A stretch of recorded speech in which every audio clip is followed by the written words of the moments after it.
What's up, everybody? OG here. Welcome to the channel. And as we near closer to the next iteration in the FC franchise, there are many players that are still relying on content creators to give them their tactics, content creators to tell them which players to purchase, what chemistry styles to use. I mean, everything. How about we take the time to learn ourselves? That way we can cater everything to how we play. Because remember, these content creators, they have their own play styles. They have their own perspective on the game. That's not going to match yours. Everybody has a unique way that they play. There are going to be similarities. However, if you learn these simple things, you can start doing all of what I just spoke about yourself. So it starts with this. So when you are looking at the most powerful setup, right, the second most in history of the franchise, I believe the 4-2-1-3, the players you choose are important. So this lesson will carry with you into FC26 and beyond. So especially if you're either coming from UFL or eFootball, or you've been playing this game for years, but like many other players, you just fell victim to copy and pasting everything content creators put down. So going in depth into the 4-2-1-3, you know that these players here are going to make runs in between the center backs and the wing backs of the opposition, or they're going to look to fake like they're making those runs in between those holes and cut in for a finesse shot.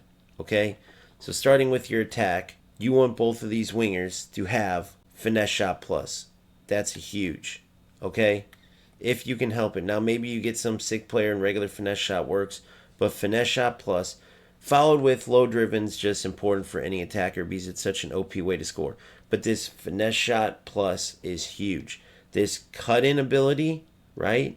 Because you already know when you run in, especially with the low driven, you're going to be good to go. But that cut-in ability, Putellas to put in her on her left, and Ronaldinho cutting in on his right, that will be huge. That will get you so many more goals, right? And then other than that, obviously you want them good on the ball. So when they make those runs through the holes, outside of being good at finishing, when they need to beat defenders and either get to the byline for a cutback pass or just beat defenders to get a shot off, they're able to do it, right? As far as the cam goes, you need a great passer. There's one thing in particular, right? Incisive pass. You play a ton of through balls. Many times you'll even play them from deeper. So I even like my CDMs, if possible, to have incisive pass. You see Mateus has it, and he's my deep lying playmaker, so that's huge. Because his through balls, it just slices through those holes like butter, perfectly placed, perfectly timed. And Alvarez, obviously, as a footies card, it's going to have that higher passing, but let's say it's early on. Try to get even a number 6 if they have better passing, right? You want them to have particularly intercept plus, and if they can, anticipate plus. I found that bruiser plus is a pretty good alternative because it helps you make tackles, right? The anticipate plus, or secondarily the bruiser plus, it does help you better with making those tackles on those players instead of going in with either a regular tackle and looking goofy or shoulder barging and just kind of bouncing off the attacker now, as opposed to the old days where you would just press X and cover yards of space and knock the player off the ball. It doesn't work like that anymore. So, again, that's defensively, but on the attacking side, if you can get good passers here, particularly incisive plus like Mateus has, you're golden. Now, you also want that with your cam if you can help it, but on the cam, you also want the ability to finish like a striker, and low driven is the way to go. If they can get power shot or Trivela or anything else, that's just a bonus.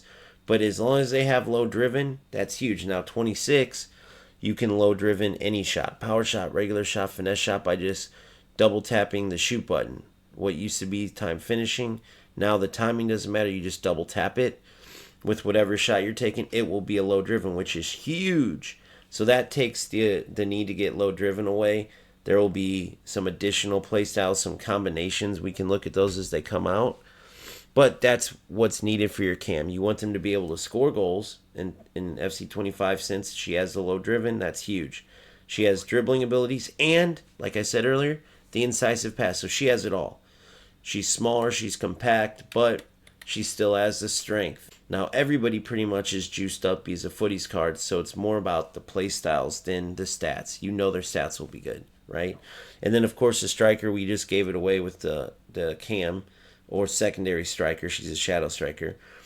With your actual striker, just finishing ability, period. Obviously, dribbling ability, strength, all that to hold off defenders, to get shifty when needed, to beat defenders and create scoring. But one thing Rooney does is finish like an absolute beast. Again, everybody's footy stats are amazing, but not everybody finishes like an absolute boss where you're like, I can't believe he scored that type of thing, or I can't believe she scored that, and Rooney's one of those. This Rooney's footies card, right? So that's what you're looking for. A1 finesse shot as far as shooting goes for the wingers, right? The inside forwards. And then secondarily, you want very good dribbling. So you see, obviously, Putellas with just the way she plays. She's very good on the ball. Ronaldinho having the technical plus. He's obviously very good on the ball. He has his own unique style more than almost any other player ID, right? And it works out well for cutting in from the wing. Striker, strong, able to finish, very good at dribbling nonetheless. On top of the fact that he can finish like a boss. Cam, great at passing, dribbling, can finish as well, especially because she'll be more of a secondary striker than a true number 10. So if you can get a good all-around player that's good at all three, dribbling, shooting, passing, you see that she has the best three play styles for all of that. That's huge. Your true number 6, you can go, I didn't talk about the size earlier, you can go for like a Conte-like player, but you just got to make sure they have that zip about them. They're going to be all over the place at all times, ready to smash through and win tackles. If not, these bigger CDMs, that's what I typically like. The Patrick Vieiras of the world, right? Conte's an exception, and there's players that are Conte-esque. But in this case, if you can get a Vieira-like player, especially one that moves this good, obviously it's a footies card, but same with Vieira, right? They can win the ball if they need to. They can dribble a little bit and pass. They have it all, but those big long legs, intercepting everything and having great defensive awareness, that's your key with the number 6. So that intercept plus that hook, if you can see that and you happen to see the raccoon over there, that's a player that you want. As long as their stats aren't just horrible, that's who you want in your number 6 role. Obviously, if you're newer, the raccoon face is the anticipate plus, which really helps with tackles, especially now after all the patches. Now, this player can either be another number 6, okay, another defensive midfielder, so you can double up, right? Or, as I do, Mateus, I play him as my deep lying playmaker. So just so you can read the actual role itself, because this other position here, obviously a true number 6 is just that defensive mid that sits in front of the 2 center backs. That's easy. But, so you guys understand the deep lying playmaker, if you play eFootball, it's similar to the orchestrator, right? So you go in here, the key cog to building up play from the back. This defensively positioned midfielder will often be the catalyst for attacks. So this player is going to be great at what? Passing the ball. You've seen he has incisive pass plus. He has great passing stats. Maybe sometimes he'll shoot from distance, but rarely do I shoot with Mateus. So the first and foremost thing is great passing from this player, right? Even your number 6, I would say, have really good passing. So when he does have the ball, he can thread these dangerous balls because these players are going to be making those dangerous runs. And if you can play them directly from here, or even here, we'll get to that though, you're going to be that much more dangerous. So that deep line playmaker, he needs to be great at defense. Try to get him intercept plus, secondary anticipate plus, which as you see, Mateus has them both. And then try to get good passing. Like I wish he had even more passing abilities, but he has the most important, which is incisive plus for through balls, right? Let's see what regular passing stats he has. Passing, so you see through ball plus basically. Long ball regular, and then whip pass. That one's pretty much nonsense. I wish he had tiki-taka for those quick first-time ground passes, as well as ping pass for those faster ground passes. Like this is quick and good, accurate, just quick. They're obviously quick like ping pass would be, it looks like. But what it is it gives you that, if you're in those short distances, just those real quick, bing, bing, bang, one touch passes. But they're not awkward, they're not off, they're played perfectly, right? If you read it, executes difficult first time ground passes with high accuracy, using back heels when appropriate. Short distance ground passes are highly accurate. So in those tight situations when there's not much space, when the defenders are close in, he plays those balls like a champ and gets out of trouble, which is huge because many times Mateus is going to have the ball in areas where you don't want to lose it. And when you get through that pressure, many times on the other side of it is open space. And Mateus helps big time. And he doesn't have tiki-taka, but if he did, he would be that much more dangerous. So I would say more for attacking like a cam. Tiki-taka works, but if you can get it for like a deep line playmaker, trust me, it will come in handy. And that's certain things many players don't think about. They just look up online, oh, okay, this is what I need for this position, this is what I need for a striker. Okay, but you have to read between the lines, right? You have to look at other areas where this stuff can help. Even the dribbling part. One of the things that helps Alvarez so freaking much when you look at the play styles, right? This technical plus on a CDM, many people would be like, oh, that's pointless. No, dude. How many times do you win the ball and you have pressure on you right away, or you can't play that pass immediately, and you got to get shifty a little bit with your CDM to get out of that little bit of pressure from them and then play the pass. If you have a truck on the ball, no matter how good that they are at winning it, you're probably going to lose it right away or play a bad pass. A lot of times these CDMs won't have the best passing. Again, this is a footies card. He does. But the technical plus along with the intercept plus is huge. And look what he's got. The tiki-taka plus, which also helps in getting out of pressure. Playing those tight little quick passes that are accurate helps so much. I mean, you got to read between the lines with this stuff. And that's, again, where as you learn these things, instead of just copy and pasting tactics, just getting the players everyone says to get, not even understanding the play styles, you're missing out. You can easily learn this stuff. Phil, one of the players I'm coaching right now, is coming from non-playing background, and he is learning all this one by one, even chemistry styles, which weren't there in eFootball, right? He went a long way in eFootball and UFL. Unfortunately, the games kind of let him down, just like they let all of us down. So now we're here, but a lot of this he's learning new, and it's awesome to see how much faster he comes up than other players who don't really have any guidance, right? So then defensively, pretty simple. Center backs, you want to go for anticipate plus, right? That's going to help tremendously in tackles, and you want it in a play style plus, right? You don't want just a regular, anticipate. You want the anticipate plus, which, as you see, both of my center backs have, right?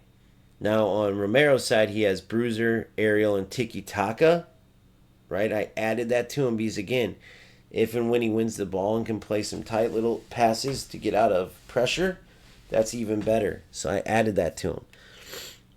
Campbell, because it just was sitting there not being used. Now, is it something I needed on my center back? No. But it was sitting there not being used. Romero was eligible, so I gave it to him. Campbell has anticipate plus aerial, similar to Romero there. But then he's got slide tackle plus and block plus. Now, slide tackle plus, useless. The animations are cool, and if you want to use it from time to time, but not nearly enough to make it like it's the least important, right? On defensive play styles. But block is absolutely huge, and then aerial plus is always a bonus, so you can much easier win the ball in the air to clear it out. So the block plus, though, is very underrated, especially when you have more manual defense now. You have to give a little bit of space, because if you're up tight on a player, there's some real shifty, real tricky attackers. So you're going to have to give that little bit of space. Many times that's going to lead to a quick touch and shoot, and having that block plus makes him almost like a mini wall, right? So almost after anticipate plus, I'd almost say look for a block plus. And we'll see how FC26 changes, because there's less AI blocking. Now, does that mean when you control your player, it will be more OP? Will it be the same? We'll have to see. Each year brings a little something different. But first and foremost, look for that Anticipate Plus, the old raccoon face. And then wingbacks, same thing with Anticipate Plus, so they can easier make tackles. It's very important for them, right? And then if you can get some passing on there, particularly Incisive Pass Plus, like your defensive mids, I found that many times you'll have the ball with these players, and this hole, right, there will be a hole up here to play. And if they're accurate with their passing, right, you can get shifty. You can usually play like a 1-2 with your defensive mid and immediately through this hole, or up to feed here to your winger, back to your wing back, then through the gap to this player or this player. So if you can get Incisive Pass Plus, right, but you see here I have Anticipate Plus. Jockey Plus helps a ton to stay with the shifty players. The number one thing, though, is Anticipate Plus, and Zambrota's missing that, unfortunately. But he does have it regular, and with his juiced up stats for footies, it works. And then Dudek, the speed. The first thing I look for in keepers in FC, okay, their play styles. These are the two most important, right? I could have sworn they had a rush out one, and I guess they changed it to 1v1 close down. Unless I'm mistaken, I could be tripping. But far reach and rush out are 1v1 close down, right? You read there, unique reflex, anticipation, save animations, even greater increases in rush speed and improved reads of close shot trajectories. So rush speed would be rushing out to win the ball, right? Then deflecting the ball, okay. Footwork, far throw. But this and far reach, why this is so important is because attackers will be running through, and they'll do it a lot more with the defending going more manual, right? Many players are getting used to it still, and that means many attackers are blowing right by them, getting through on goal, and a good, fast goalkeeper can throw the attacker off, a lot of times stealing the ball right off their foot, but at least if not throwing their what would have been an automatic goal off, right? Then far reach helps for finesse shots and other shots from you can even read it, unique long diving distance, jump animations, and even greater increase in the chances of saving long distance shots. Well, there you go. Finesse shots, trivela shots, anything like that, these keepers have a much better chance of saving them. That one glitchy trivela or finesse from around 30 out that play, especially rats, are always trying to go for. There's some players that will only go for that. I had a player earlier that was on a clean breakaway with Ginola and stopped from going on his breakaway in a 2-0 game too. If he scored, he could have got back in it. I was up 2-0. Stops on his breakaway, loops around to take one of those broken shots, but he didn't green time it, and that green timing really helps in those situations to ensure it goes in. It didn't work, but Dudek with the far, or any keeper with the far reach, have a better chance of saving those, okay? So make sure you're looking for these, right? These others can help too. I mean, I like the footwork one. Far throw does come in handy when you save the ball and then want to play that long throw out. I noticed that the throws from the keepers are terrible, and probably because they want to make this far throw plus look good, but the throw out. So that could be a bonus to get the far throw plus. And then, of course, deflector, right? Just basically the new parries that they worked on with the keepers. This is like their version of them being good at parries. Is it good enough? Heck no. That's why they made a overhaul with all goalies and not just goalies with this as a play style. Remember, many of these play styles are limiting, right? Sorry, not play styles. Player roles are limiting. In this case, you see it with a play style, meaning every goalkeeper is taught to parry that ball out wide, right? Many times in this game, you got players that will just shoot to shoot because they know the deflection will come right to their player and it will be an easy tap in. And in that sense, they almost made keepers pairing instead of just giving all keepers that base level of pairing and then working from there. They almost made pairing a thing that you got if you add that deflector plus, right? Limiting all these keepers just like they limit all these players because you can only have these roll pluses and pluses. Oh, Nope, you only got Shadow Striker Plus. You're not going to move good. And it's like, no, dude. Rooney would move fine whether you use Classic 10 or Shadow Striker because he plays both throughout a game. It depends on the circumstance. But you can't tell me that Rooney doesn't have, like, let's just make this up, but Rooney doesn't have Shadow Striker Plus, or sorry, Shadow Striker at all. He just has regular. It would be on there, but no plus or even plus plus. So now you have to play him as what? A Classic 10 playmaker or half winger? Even though he would do all these, first and foremost Shadow Striker. So that's the thing. These roles and even play styles, as you saw with the keepers, they limit players greatly. But in the meantime, while we have to deal with it, we have to be smart about getting players, preferably with these pluses, playstyle plus, the gold, and plus pluses here, especially the most important ones, right? For instance, Theo Hernandez is one of the best players in the game. Not just left backs, pound for pound, one of the best, but for the longest time, he did not have that defender, fullback plus plus, right? And that is the what you want on your wingbacks, the most powerful, the best, whatever you want to call it. Now, many would still use him without it, but then some would complain when they didn't understand his movement wasn't good, his defensive positioning was a little off. It's like, dude, you're literally playing him on fullback with no boost. That's how much the plus and plus plus helps. So again, you're limiting even the best players that could easily play fullback plus plus, but no, they got to have the role to have the movements. So make sure you're learning all this. We didn't really go into the roles too much. I'm saying we didn't go into the roles too much as far as like overpowered, right? But pretty much the bottom line is the roles that you see here in this 4-2-1-3, you want those on plus plus because the movement's already not as good as it should be. Right? We're all waiting for the day where the AI movement is so insane, you don't even really need player lock. You don't even really need to use L1 and R1. You're just going to react to making great passes with the player who has the ball based on the player IDs of all your teammates and their movement, okay? And that's going to be the beauty of having these different players is their player IDs, including the best movement. Right now, many times you have to not only player lock, no L1, R1, constantly switching.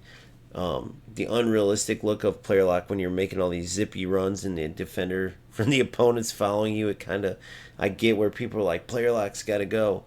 But because of the limiting runs, especially, you got to have plus plus in these roles. If you don't have advanced forward plus plus, you won't make the runs. If you don't have Shadow Striker plus plus, Claudia won't, she'll just stand there. So you got to have player lock to make up for that earlier in the game where players don't all have the plus pluses. However, where you can get it, make sure you do. Okay? So that's that. Now, watch this. If you're newer, watch this video over 2, 3, 4, however many times you need to learn what I just spoke about, because this will help you go a long way. It is a must to understand the importance of the roles, which playstyles are needed, and then there's whole other areas that you have to learn, right? Which again, that's where the overwhelming sense comes in. But don't worry, there is time for that. Keep checking in with the channel, right? And I will keep going over these things, including the good old acceleration type, which for instance you see here with Rooney, it's controlled explosive. Starting in 26, they're going back to just explosive, controlled, and lengthy, getting rid of the other middle areas, controlled lengthy, controlled explosive, blah blah blah. So they're simplifying that.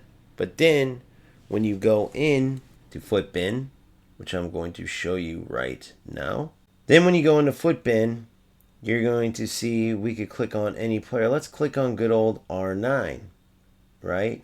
When we look at R9 and we go into his player type, as all this comes up, the player info over here, you see this right here. Let's see, where is it at? So his acceleration, he's controlled there.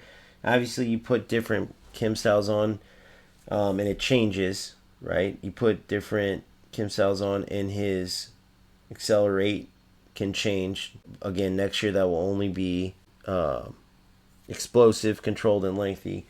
But what I'm looking for is R9, the body type, right here. It's a little bit of a different layout if you're not on your laptop or PC or whatever, so get ready for that. But just look for body type. In this case, R9, that means Ronaldo's got a unique body type to, like, that's his own, right? You won't see any other body types, which those are good because detail was put into making sure they match. Let's go to Hemp.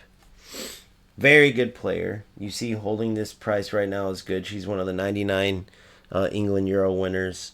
That's limited time. Run type you see with just no chem style on at all. She's controlled explosive, right? But then you go down to body type. What do you see? Short and normal. These body types matter. If you haven't been paying attention to this, that is a huge thing that you want to look at and learn, because these body types are almost the most important thing with how players feel on the pitch. Now, one thing that FC26 is doing is making changes to make the bigger players, right, the lengthy run types. So I'll go to one right now. Let's go to a bigger, taller player. Hullet's one, but he's got the unique Hullet run type and all that, obviously. I think he does. Let's check. Check his body type. Am I going crazy? Here's his accelerate. And no body type on there. Very interesting. It disappears. Why in the heck is that the case? There's Hullet. Look, so I'm not going crazy. League ID, club ID, nothing. I don't know if they made a mistake there or what. Let's keep checking. Let's check Pele's. No body type. Interesting. Let's check a regular player. Let's check Nuno. What do you know? There's the body type. So it's above the IDs. Let's see if I missed it on these guys. No, there's no body type on them. They forgot it. They're unique anyway, those ones. And maybe that's why they didn't put it. Those are the unique ones. So, again, let's go to a random big boy, bigger player. Let's keep looking. Ronaldo's a good example, but he's got unique. Dumfries, he's a defender, but he is a bigger player, right? So if you look at the info, he is 6'2". All right. Body type, tall and normal. For a wingback, that's fine, right? For a wingback, that's fine. And then in this case, you actually would want to look here more. And if you could, you'd want to make him lengthy, which with the more simplified accelerate types, I think he will be. Why? Because those long strides for those wingbacks, A, can help keep up with those lengthy attackers that rats are using to use the L1 speed burst, which, by the way, that's going to be gone. But just giving you an example of what you got to look at. It will help them keep up with them, and when they do have the ball and they're sprinting up that wing, it will help you utilize those lengthy strides to get them up the pitch and back, and better able to catch up to those speedy wingers. Not to mention, he's a very strong player and all that, but we won't go into that. So you would look for lengthy there if you could, and then body type, tall and normal. But for center backs, for instance, if I look up Van Dijk, this is unique now too. It might be. Let's go to an older Van Dijk. Let's go to his gold card. If they didn't put in there because it's unique. How about Saliba? Saliba body type, tall and normal. So you see Dumfries has the same as a center back there. And then run type, the good old lengthy for center back, which is awesome. Those big long legs for tackles, interceptions. When he gets going with his good speed for center backs, he's got those longer strides. So you're going to want to learn this, which again, good news for you is it's simplified for 26 and beyond, to explosive for the smaller players, and between is kind of controlled, lengthy for the big boys, right? And it has to do with some type of formula in here, but it's better just to look, you have enough to learn. So it's better just to look at these and learn for which positions which accelerates most important, and then which body type's best for each formation, right? For instance, some people can't stand the stocky body type. So certain players might both say 5'7", but one player, like, he feels so bad in game, but this other player feels great. What is it? Well, this player was short and stocky, and the other player was, short and normal, or short and, you get what I'm saying? So those are the things that you'll see. I'll give you one more example with a tiny, tiny player. Let's use Claudia Pena, okay? So you see here, she's 5'3", dude, but nonetheless, she's not just explosive, she's controlled explosive because, again, it's a formula. but she's 5'3". Okay, so you see her accelerate, but because she's so small and compact, any even decent dribbling stats, she'll do great. Okay, but you look at her body type, short and normal. You might have a 5'3", male player, guy player, right? Whatever, and it could be short and stocky. And that difference alone, they could be the same exact height. Let's just say the same weight, and the other guy's quote unquote big boned. So he's short and stocky, she's short and normal. And that can make all the difference in the world with who's better to pick up.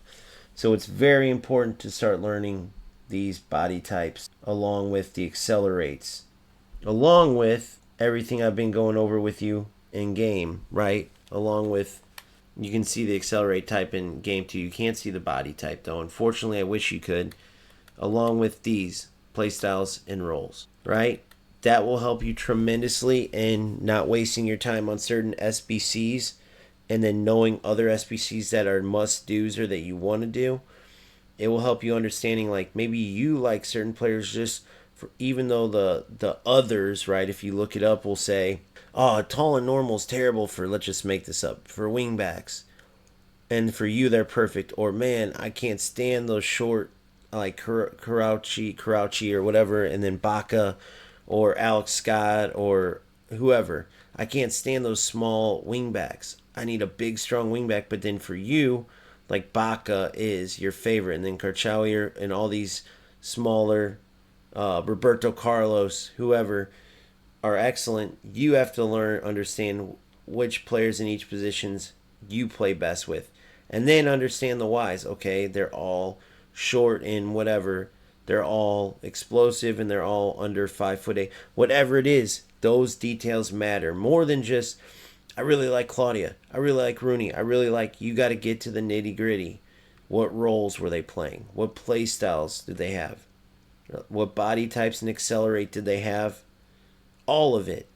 And as you learn that stuff, you will become a beast. You will become a beast, right? So make sure, if you're newer, for one, don't get intimidated and run away. Understand that all these things make FC a great game because all these details give you more to separate you from your opposition. You put in the work to learn all this instead of just copying and pasting it like most people do, and you will go far. So that will be it for this lesson. We're going to continue on to games and whatnot, but make sure you watch this, watch it again, whatever you need, and then keep studying this part of it, because the more you learn about this, everything I went over just now, the better you will build your team, right? The more familiar you will be with which players you like and which players to aim for when new promos come, when SBCs come out, and all of it plays into your success. So just keep working, keep learning, and it will come. Before you know it, it will be like secondary, that you just can look at a player 2 seconds here and then within footbin and know if they're going to be good or not before sometimes they even play a match. Now, there are exceptions where just the way they played, dude, you're like, wow, they have that it factor. I was telling Phil, one of the players I coach earlier, some players just have that it factor. I forgot the example I was using. Spence, he didn't have Anticipate Plus as a wingback, and you looked at his play styles. I'm like, trust me, the 96 Spence is a beast. It's just he doesn't necessarily fit the mold of what we were talking about all the way, but he's just one of those players with the it factors. And then with them, you'll just discover them over time. But for the most part, you can learn a lot just from those things we've been going over before you even hit the pitch. So keep grinding, keep having fun with it, man. The more detail, the more you put into it, the more separation you'll have from your opponents.